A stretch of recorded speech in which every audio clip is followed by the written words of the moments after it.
Alright, so I'm here to talk about BDSM and 50 Shades of Grey as a casual reader of both topics. Um, Everything in BDSM is essentially premeditated. Nothing is spontaneous. The first rules of the game are consent is everything and safety is priority. If it's unsafe, it won't be engaged in. If it hasn't been consented to, it won't be acted out or done. One of the first things people will do in a BDSM relationship is sit down and talk about and have a conversation about what they're willing to do and what they're not willing to do, and it's very important that this sets the foundation for the dynamic. And alcohol is almost never involved because it can make things unsafe, and some people can lose control, and it just doesn't usually happen. 50 Shades of Grey, this is not the case, and it's a terrible representation of a kink relationship. I would say it's absolutely misinterpreted. It does not represent the BDSM community. Okay, so in the novel, the reader is first introduced to two characters, which everyone pretty much knows. It's Anastasia and Mr. Christian Grey. Grey is described in all the right ways. He's swaggering and confident, and he's stern and serious and moody, broody and good looking and wealthy, and he's fit, everything that's appealing to the human eye. Anastasia herself is described as young and innocent and untainted, naive, fresh from college, every predator's dream, right? His background is brought up a lot too, where he suffered cigarette burns and he was abused as a kid, and while that doesn't necessarily dictate his desire in BDSM relationship, it's sort of like the abuser becomes, or the abused becomes the abuser, or how they say children who are molested sometimes can grow up to be predators themselves. It's kind of like a cause and effect sort of situation.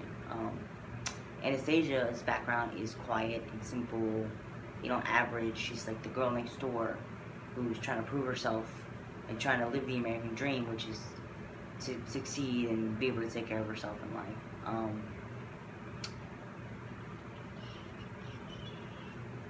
From the very beginning, their relationship is inappropriate. She interviews for a job at his company and is introduced to him, and his desire is almost immediate, and you can tell with the way that the author writes it. And that's not normally something looked down upon, because oftentimes a worker gets involved with their superior or their boss, and nobody thinks twice about it. It's just something that happens, right? Right. We've all seen it. Nobody looks down upon it. Sometimes it's frowned upon, but other times it's just like, okay, this is what happens. However, when first engaging Anastasia about his sexual desires and moving beyond the worker boss dynamic, she expresses nervousness and trepidation about being with him, and he talks about wanting to spank her and things like that, and she's just like, no, that's not something I want to do. It's not something I'm interested in. And later on, when they enter into a spanking scene, several chapters later, she says no, when she said no the time before, and he does it anyways. He ignores her lack of consent and saying he knows what's best for her, and he does it anyways. And afterwards, she feels troubled by it. She's disturbed by it. It caused her some mental trauma. But that's not all there is to it. He's got other aggressive behaviors that he displays that is widely ignored. Like he follows her home a few times, follows her in a car to pick her up, or has a car follow her to pick her up. He puts a tracker in her phone. That's pretty stalkerish.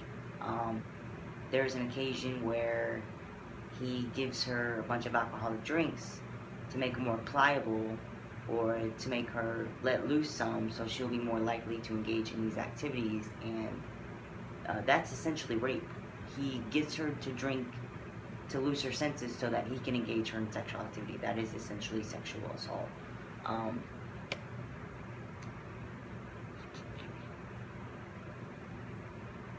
Alright, so now what if we change the game?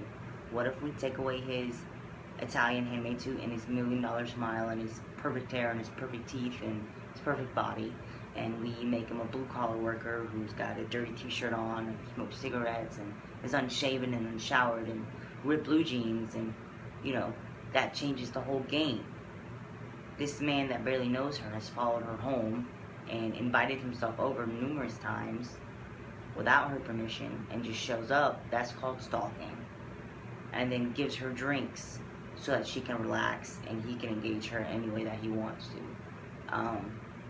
You know, the first rule of BDSM is consensual control, and he repeatedly ignores her consent or lack thereof, and there are numerous times where his actions dictate a complete lack of control, i.e. the spanking. She says no and he continues on, even though he knows that she's nervous about it. You know, and then his wealth is really what seems to excuse his behavior. Like, he seems well polished, he seems neat. You know, somebody like that can't do something like this. Like, it's not abuse because he's doing it, because he's different than the average guy. But, you know, you take a missing tooth blue-collar worker and he comes home to smack his wife around, that's abuse. It's the same thing. They're both creepy and it's both incredibly inappropriate.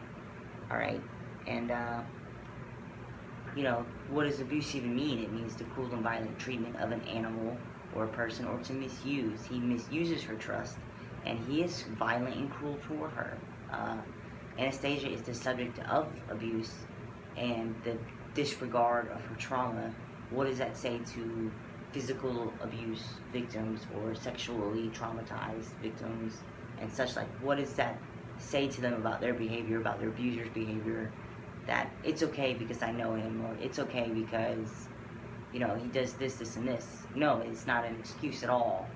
And the whole relationship description is a complete misinterpretation of kinky relationships, and it belittles abusive situations in any context. You know, this is not okay, this is not healthy.